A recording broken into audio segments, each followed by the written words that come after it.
Hi and welcome back to Encrypted. Today we're going to be going over what crypto wallets are, how they work, how to get your own crypto wallet, and the differences between the wallets and their use cases. We will also be explaining how to link your crypto wallet to a crypto miner so you can start mining crypto today. Let's head over to microbitcoin.org and discuss the different wallet types they offer. Microbitcoin offers three types of wallets: a desktop wallet, a mobile wallet, and a web wallet. The desktop or mobile wallets are the best way to secure your microbitcoin. Anytime you transact with a website for your crypto wallet, there is always a possibility that your information is not secure. You will hear the terms hot and cold wallets a lot. A hot wallet means it's connected to the internet. A cold wallet is not connected to the internet and is one of the safest ways to store your crypto. Always remember, you don't actually store your coins in the wallet. These seed words are a way of securing your cryptos on the blockchain, and in order to access these funds, you use your keys in your wallet. As long as you have your backups and access to a wallet, you can restore your funds from anywhere. It is extremely easy to use crypto and crypto wallets, but just understand the risk with every transaction. If you send your funds to the wrong address, there is no person or company to call to get your money back. Double and triple check all your addresses before making a transaction, and in my personal opinion, it's always worth doing a test transaction with a small amount before sending the whole amount.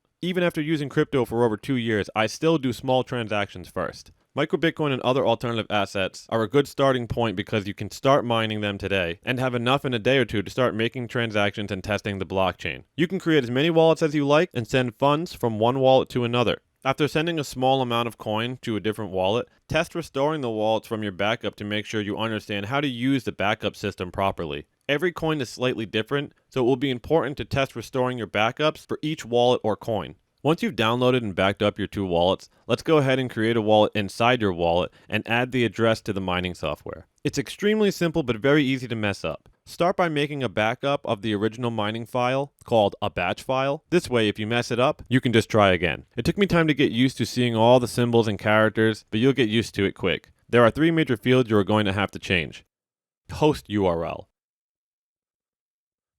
user, password.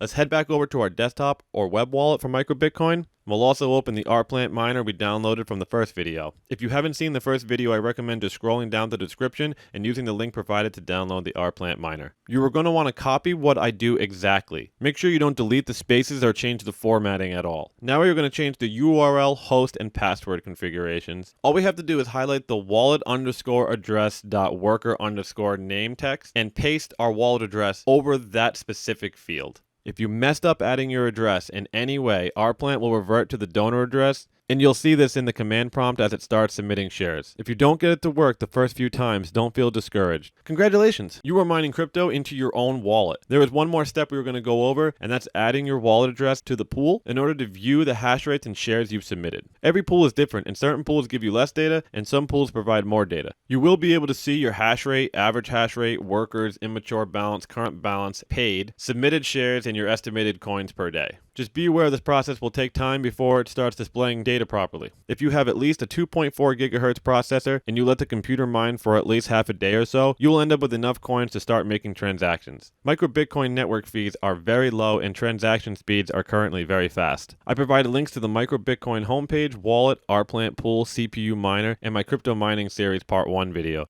Thank you so much for watching, and until next time, stay encrypted.